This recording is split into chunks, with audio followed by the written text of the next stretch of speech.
नमस्कार, मैं हेमंत तोसावड़ आपको बताना चाहूंगा किष्किंधा मैं बताना चाहूंगा कि किस तरीके से नासिक और त्र्यंबकेश्वर में बहुत ही भयंकर तरीके से डिबेट चल रही है। लोगों के अंदर शास्त्रार्थ चल रहा है। एक तरफ स्वामी गोविंदानंद जी है जो दंडी सन्यासी है, और दूसरी तरफ मैं बताना चाहूंगा वहां के जो विद्वान है, पंडित पुजारी वगैरह जो है, वो लोग जो है डिबेट इस विषय पर चल रही है कि हनुमान जन्मभूमि कौन सी है। देखिए, डिबेट बहुत तगड़ी है और इस पर जो है शास्त्रार्थ चल रहा है, और दोनों पक्षों में जो है आज शास्त्रार्थ हुआ है, और यहाँ तक नौबत आ गई है कि हाथापाई की नौबत आ गई है। और उन्होंने त्र्यंबकेश्वर के जो पुजारी है, जो राम मंदिर के जो पुजारी है, उन्होंने कितने गंदे तरीके से हाथापाई की। उन्होंने जो मीडिया के सामने आईडी उठाकर श्री गोविंदानंद जी को मारने की कोशिश की। तो सोचिए उनके मन में कितनी द्वेष भावना है और कितने गंदे विचार है कि उन्होंने वहां पर हाथापाई की और अपशब्दों का प्रयोग किया, और शंकराचार्य जी को किस तरीके से उन्होंने बदनाम करने की कोशिश की। तो मैं उस जलील आदमी को बताना चाहूंगा, वो घटिया आदमी को बताना चाहूंगा कि वो एक नंबर घटिया आदमी है, सी ग्रेड का है और मंद बुद्धि का है और वज्र मूर्ख है वो इंसान, जिन्होंने आईडी उठाकर और शंकराचार्य जी के विषय में अपशब्द बोलने की कोशिश की। और मैं बताना चाहूंगा कि अगर इसी तरीके से त्र्यंबकेश्वर में पंडे रहे, ऐसे पंडे रहे, तो त्र्यंबकेश्वर का नामो निशान खत्म करने में कोई वो दिन नहीं आएगा सामने। जो अपने आचार्य और अपने शंकराचार्य जी को नहीं समझ सके, वो भगवान को क्या समझेंगे। और विषय ये चल रहा है कि राम जी का जैसे जन्म स्थान अयोध्या है, उसी तरीके से हनुमान जी का जो जन्म स्थान है वो कहाँ है। तो लोग बताते हैं, कोई लोग बताते हैं किष्किंधा में है, कई लोग बताते हैं तिरुपति के ऊपर, तिरुमाला के ऊपर बताते हैं, कई लोग बताते हैं कि हनुमान जी जो है त्र्यंबकेश्वर में जन्म लिया है, तो कोई राजस्थान की धरती पर बताते हैं हनुमान जी का जन्म, तो कोई बिहार की धरती पर बताते हैं। तो इस तरीके से बड़े कंफ्यूजन है। लेकिन हनुमान जी का जो जन्म स्थान है वो किष्किंधा में है, ये बात शास्त्रों में भी प्रमाण आ रहा है। और जब ये बात डिबेट हुई थी तिरुपति बालाजी में, मैं बताना चाहूंगा, जब ये शास्त्रार्थ किए थे गोविंदानंद जी, तो तिरुपति के जितने भी विद्वान पंडित थे वो बौखला गए थे, और उन्होंने यहाँ तक कह दिया था कि हनुमान जी ने की शादी हुई और हनुमान जी के बच्चे भी जन्म लिए, तो और हनुमान जी का जन्म जो है तिरुपति के तिरुमाला में हुए।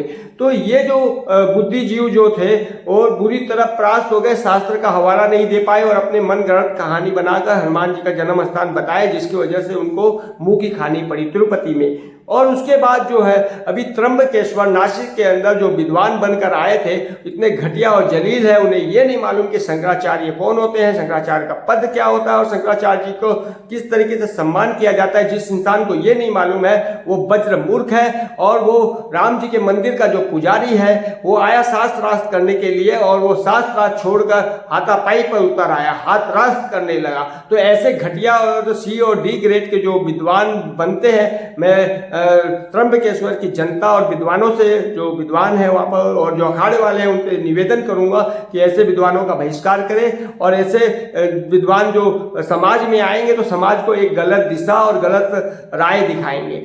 दूसरी बात ये बताना चाहूंगा, उस वज्र मूर्ख ने ये तक कह दिया है कि शंकराचार्य जी के कांग्रेसी है, शंकराचार्य जी हलाना फलाना डिकाना है। तो अगर भाई शंकराचार्य जी कांग्रेसी होते तो आप बताइए, शंकराचार्य जी सीएम होते, शंकराचार्य जी एमपी एमएलए होते, शंकराचार्य जी कोई मिनिस्टर होते, पीएम होते, कोई बड़े पद पर होते, लेकिन उन्होंने तो ये पद लिया नहीं। तो कांग्रेसी कैसे हुए? साबित करें कैसे कांग्रेसी हुए, कौन से कांग्रेस की टिकट से वो लड़ लिए थे, या कौन से कांग्रेस में वो जाकर एमपी एमएलए सीएम डीएम या राज्यसभा से चले गए। तो ऐसे मंद बुद्धि और वज्र मूर्खों को मैं ये बताना चाहूंगा कि वो महामूर्ख है, वज्र मूर्ख है। और जो वो गोविंदानंद जी से डिबेट कर रहे हैं, गोविंदानंद जी से, जो स्वामी गोविंदानंद जी है दंडी सन्यासी है, उनसे तो बाद में निपटे, और शंकराचार्य जी से बाद में निपटे। वो तो उनके बाल बराबर भी नहीं है, उनके नाखून बराबर भी नहीं है, उनके धूल बराबर भी नहीं है, उनके चरणों की धूल बराबर भी नहीं है। वो उससे पहले तो वो हेमंत तोसावड़ से डिबेट करे, हेमंत तोसावड़ से शास्त्रार्थ करे। हेमंत तोसावड़ जिस तरीके से उसको परास्त ना कर दिया, तो हेमंत तोसावड़ मेरा नाम नहीं है। उस घटिया इंसान को मैं ये बताना चाहूंगा, और जलील इंसान जिस तरीके से उन्होंने शंकराचार्य जी का अपमान किया, अपने आचार्य का अपमान किया, ऐसे घटिया और सी डी ग्रेड के लिए तो शब्द कम पड़ जाते हैं, क्योंकि वो वही सनातन धर्म का नाश करने वाले और ऐसे वज्र मूर्ख लोगों को मैं क्या बोलूं। तो आईडी उठाकर मारने लगे, आईडी उठाकर पीछे मारने लगे। बताइए, ऐसे इंसान को अगर अकेले में छोड़ दिया जाए तो ये लोग तो मर्डर कर दे। ये लोग तो साधु संतों को हत्या कर दे, ये सब हत्यारे और रेप करने वाले लोग हैं। सीधा बोलता हूं मैं, त्र्यंबकेश्वर में अगर ऐसे साधु संत रहे तो त्र्यंबकेश्वर का नाम बदनाम होने में ज्यादा देर नहीं लगेगा। ऐसे साधु संतों का त्र्यंबकेश्वर की जो जनता है, त्र्यंबकेश्वर के साधु संत है, महात्मा है, मंदिर है, मठ है और अखाड़े हैं, परिषद है, वो उसको बहिष्कार करे, पहली बात। दूसरी बात बताना चाहूंगा कि उसकी इतनी हिम्मत कैसे हो गई। उन्होंने कहा राम सेतु, जब गोविंदानंद जी ने ये कहा कि राम सेतु का केस जो है शंकराचार्य जी ने उठाया था, तो ये बात सही है, शंकराचार्य जी ने राम सेतु का केस उठाया था। राम सेतु के लिए उन्होंने दिल्ली के अंदर बहुत बड़ा अधिवेशन किया था। दिल्ली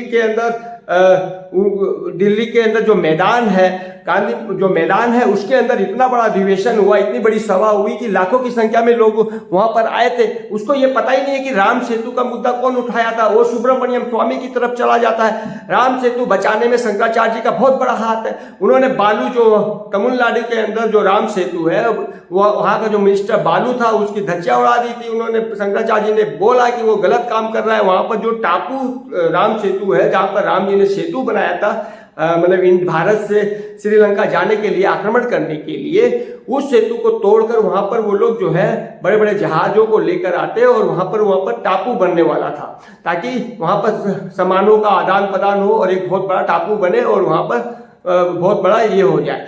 तो लेकिन वो टापू बचाने के लिए शंकराचार्य जी ने आंदोलन किया था। वहां पर दिल्ली में सभा की थी। फिर दिल्ली से सभा करने के बाद बेंगलोर गए। बेंगलोर में चतुर्पीठ सम्मेलन किया था, जिसमें चारों पीठ के शंकराचार्य जी आए थे। दिल्ली में निश्चलानंद जी भी आए थे। दिल्ली से फिर निश्चलानंद जी जो है चतुर्पीठ सम्मेलन में भी आए थे। चतुर्पीठ सम्मेलन जो है कई दिनों तक बेंगलोर में चलता रहा और उसी चतुर्पीठ सम्मेलन के अंदर मैं बताना चाहूंगा आपको, राम सेतु का सबसे बड़ा मुद्दा वही था और राम सेतु बचाने के लिए वहां की मिनिस्टर हिल गई थी।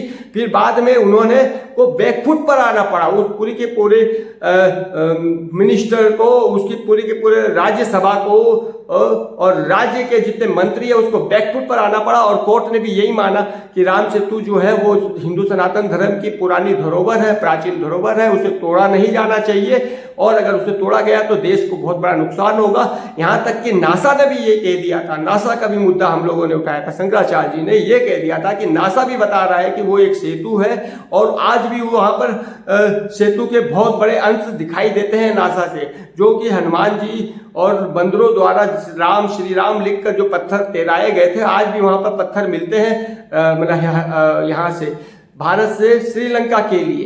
तो सोचिए इतना बड़ा प्राचीन धरोहर हमारे हाथ में और शंकराचार्य जी ने बचाई और यहाँ के वज्र मूर्ख जो पंडा है वो ये बोल रहे हैं कि सुब्रमण्यम स्वामी ने बचाया। सुब्रमण्यम स्वामी राम सेतु के लिए डिबेट में आते थे और उन्होंने केस लड़ा था, इसमें कोई दो राय नहीं है, हम नहीं बोलते।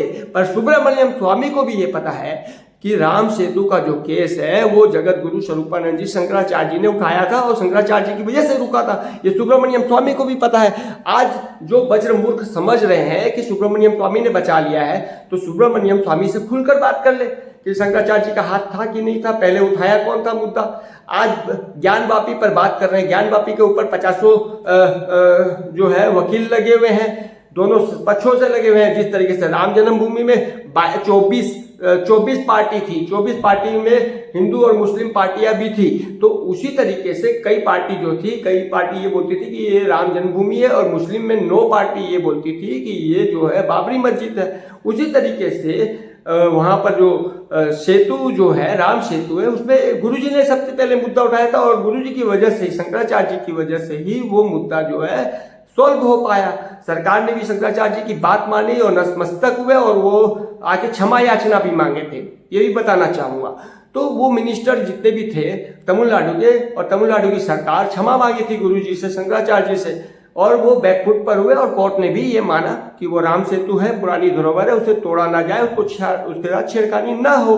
रामलीला मैदान में ये बात उठी थी, दिल्ली में बहुत बड़ा अधिवेशन हुआ था, खोल के देखे। कई वज्र मूर्ख जो बैठे हुए हैं जिन्होंने मीडिया में ये कह दिया कि सुब्रमण्यम स्वामी से मैं बात करूंगा, फोन में बात करूंगा और इस विषय पर बात करूंगा, तो सुब्रमण्यम स्वामी से आप डायरेक्ट बात करिए और ये विषय में बात करिए कि सबसे पहले ये मुद्दा उठाया कौन था और किसकी वजह से ये मुद्दा जो है राम सेतु का जो है दवा था और ये मुद्दे को खारिज कर दिया गया कि भैया वो टूटेगा नहीं, वहां पर धरोहर ऐसी की ऐसी यथासत रहेगी।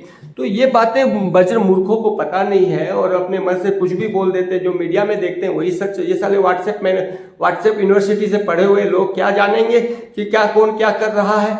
एक और चीज बताना चाहूंगा कि जो नासिक के जो वज्र मूर्ख जो है, मैं बताना चाहूंगा उनको तो वज्र मूर्ख ही बोलूंगा और मूर्ख से ऊपर वो उनकी संज्ञा नहीं दूंगा। जो शंकराचार्य जी का अपमान करता है उससे वो वज्र मूर्ख से ऊपर हो नहीं सकता, तो उसको शर्म आनी चाहिए। बेशरम आदमी लोग हैं वो लोग जो शंकराचार्य जी के विषय में ऐसा कहा। और मैं ये बोलना चाहता हूँ दावा से कि अगर वो क्षमा ना मांगे तो उनके साथ अहित होगा, कहीं भी अहित होगा, क्योंकि उसने अपने आचार्य का नहीं सनातन धर्म का अपमान किया, इसलिए उनको क्षमा मांगनी पड़ेगी शंकराचार्य जी से।